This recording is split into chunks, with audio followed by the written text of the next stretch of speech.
Five Nights at Freddy's has had a huge history with a movie that's been confirmed for about 8 years, switching directors and film studios, and with year-long pauses without news, giving thoughts in the minds of fans about cancellations and questions. Fans have been yelling at Jason Blum, the CEO of Blumhouse, which is the film studio that owns the production of the movie. Finally, all of this drama led up to this one tweet from Jason Blum. As promised, FNAF fans, you asked and we delivered. FNAF movie is coming this Halloween on October 27th, 2023. 205 days until the party. Also, this came with a teaser with Freddy and Michael Afton's younger sister in the movie, Abby. Side note, Abby is also an abbreviation of Elizabeth, which has caused a lot of confusion, as well as Hank being an abbreviation of Henry. There's already a million videos on the history of this movie, as well as news, but what I want to dive into today is the meat of the movie. Since this community has been waiting for so damn long, whether it's a good thing or not, we're gonna have expectations. So today, I've gathered the top 10 core expectations for this little horror film. Number 10. The Missing Children Incident. One of the very first bits of lore we ever get in this huge series is the newspaper clippings in the first game, rarely changing into an incident about 5 children mysteriously missing, which later we got more lore about in the form of minigames and books, where we found out it's about a child murderer, William Afton, who lured kids into a back room wearing a yellow bodysuit from Fredbears' family diner, brutally murdering them and hiding them in the animatronic suits, of which making the animatronics possessed. This is a core element in the story as a whole, and is very important to be a core point in the FNAF movie. Number 9. The co-working between William and Henry. In this series, with very important characters, there's 2 that made this whole thing possible: William and Henry. We first find out that they are co-workers in the Silver Eyes trilogy, and then we get further confirmation as Henry outright says it in Pizzeria Simulator. But one question a lot of us have is, how did it all start? People had amazing theories, but what's always missing in theories and such is the connection when it comes to feelings.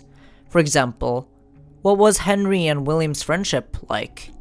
What was Henry's reaction to William's involvement with the incidents? I'm dying to feel their connection to each other, and I can't wait to see if they have expanded on it in the movie. Number 8. Fredbears' Family Diner. In this series with multiple pizza places, there's one pizzeria iconic for several reasons. From being mentioned all the way back in FNAF 2 by Phone Guy, Fredbears' Family Diner or something like that, to having an important animatronic designed for the location called Spring Bonnie, and then we saw the location in its entirety in FNAF 4 in the minigames. With Spring Bonnie as well as Fredbear, this location is special for multiple reasons, and is heavily theorized to be Henry and William's first location together. Spring Bonnie and Fredbear are 2 very special animatronics, both of which are Springlock animatronics. If you don't know what that means, I go more in detail in a video a few weeks ago titled, Can You Fix Springtrap? Fredbear is important regarding the Bite of 83, which we'll get back to later. Spring Bonnie is important regarding William Afton's use for the suit, and how it leads to huge story impact and consequences. This connects a lot with the last number, since Fredbears is such an important part when it comes to William and Henry. As well, if we're gonna see Springtrap, which it looks to be so by the leaks, we need Spring Bonnie in some form either way regarding William's backstory, so we better see Fredbear's Family Diner in this movie in some form. Number 7. Charlotte/Charlie's death. Charlotte is Henry Emily's daughter. While in the books she has a huge role, but in the games, it's not as focused on her. She's still a huge part of the story. We learn that Henry made the puppet to protect Charlie From what, you might ask? Well, people may say William for obvious reasons, but on my Springtrap video, I got bombarded with people saying Charlie was the first kill of William. But if so, why would Henry want to protect his daughter from a guy who hasn't even done anything yet? Also, how are then all the withered animatronics and the OG animatronics possessed? Maybe there was another missing children's case before Charlie's death. That would also explain how the withered animatronics and the FNAF 1 animatronics are possessed, cause I doubt 5 children possessed 10 animatronics, excluding the toy animatronics, which then also have no reason to attack. Maybe this mystery gets solved in the movie. Either way, they better give us Charlie in some form in this movie, as she also is known to possess the very popular character, the marionette, or the puppet, which in the minigames you see give life to the other animatronics, through the souls of the dead children. Number 6. The Fire. FNAF 3 was always supposed to be the last FNAF game, because at the end of the game, we set the souls of the dead children possessing the animatronics free. And we got rid of Afton one last time, we thought, by setting the horror attraction with Springtrap/Afton and all the trapped souls on fire, killing them, all finally letting them find peace. On this one, I'm halfway on board, even though it's my own list. Reason being, they mayhap not have the time to put this in the movie, and they are most likely saving it up for a sequel. After all, the main plan is for 3 movies, if this does well. The reason I'm taking the chance by putting this on my list is that in a leak we see Springtrap's head, which looks awesome by the way, but since we know he's going to show up in the movie, that gives a good chance to FNAF 3 and Fazbear Frights to be also packed in this movie, giving us a showdown of Springtrap just like in FNAF 3. Though I doubt it, this may happen, and if so, it would not be right to not bring the fire with it, as it's such an important core part of FNAF. But also, this could also just be for an end credit scene or something, as a tease. Either way, I'm excited to find out. Number 5. Afton family lore. One of the most known families in video game history is the Afton family. Still, we know so little about it. We have, of course, the father, William Afton. Then we have the oldest son, Michael Afton. Then we have the little brother who's unnamed but is called the Crying Child, but that maybe has the name of Evan by searching through the survival logbook for children. And at last we have the sister, maybe older, maybe younger than the Crying Child, that has the name of Elizabeth Afton. Notice how there's no mother? Well, that's because through this entire game series we've gotten but a crumb of details regarding this character. I really hope in this movie we get more answers as well as a personal connection with these characters. Number 4. The Bite of 87. One of the most mysterious but OG incidences in this game series is The Bite of 87?! This incident was mentioned all the way back to the very first title in this franchise, Five Nights at Freddy's 1 by Phone Guy, where all we knew is that someone's frontal lobe was bitten off. But then there was the bite of 87. Yeah. It's amazing that the human body can live without the frontal lobe. Then we got FNAF 2 and found out it was a prequel and that it took place in the time of 1987. People say it might have been you, the security guard that died in FNAF 2, who perhaps didn't survive the last night. But the problem with that is that Phone Guy in the first game mentions how it was at daytime. They used to be allowed to walk around during the day too, but then there was the bite of 87. But he also mentions in FNAF 2 how the next day it was going to be one last birthday party at the location before they closed down. We have one more event scheduled for tomorrow, a birthday. You'll be on day shift. Wear your uniform. Stay close to the animatronics and make sure they don't hurt anyone, okay? And Phone Guy asked you to stay close to the animatronics to protect the others.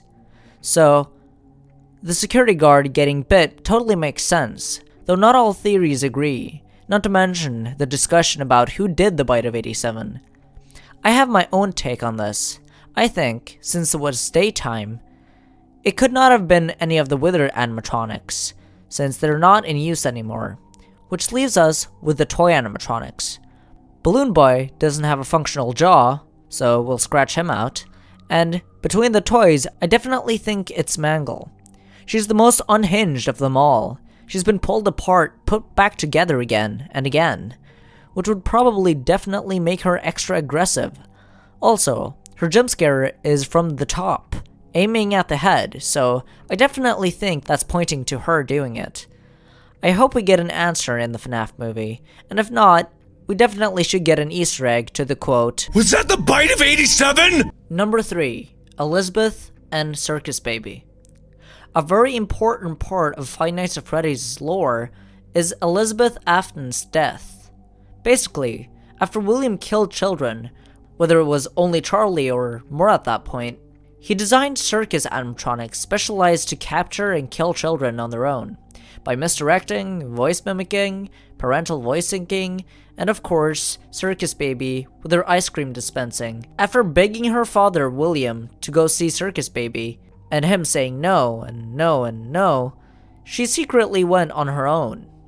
Then Circus Baby detected her, alone, with no children around, and dispensed ice cream out of her stomach, which he used to lure our one and only Elizabeth Afton to capture and kill her, with a huge internal claw at her base. Later, her soul fused with the animatronic, and then Circus Baby's baby blue eyes turned into an emerald green. If Elizabeth's death took place before or after the Bite of 83 is a mystery. And unless this is planned for a sequel, I hope at some point we find out. Number 2. The Bite of 83. The Bite of 83 is an iconic incident that happened in 1983 where William's youngest son's head got bitten off by the huge Fredbear animatronic after getting terrorized and humiliated by his older brother, Michael, for 5 days, getting locked in his room, locked inside parts and service, and scared to death multiple times, having nightmares of the huge nightmare animatronics haunting him.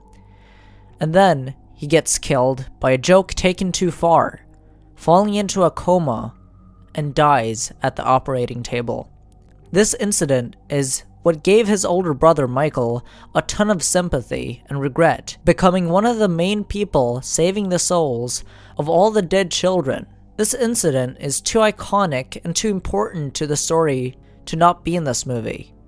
I will honestly be very disappointed if this isn't in the film. Number 1. The Springlock Incident. At the top of the list is my favorite incident to ever happen in this franchise. The time when William Afton, after dismantling the animatronics for Remnant, got chased down after the souls got set free from the animatronic structures, and scared William enough to try and hide in the old Fredbears family Springlock suit. The suit that was heavily sensitive to moisture and too much movement, and if getting exposed to it would crush the person inside alive by the suit going in animatronic mode.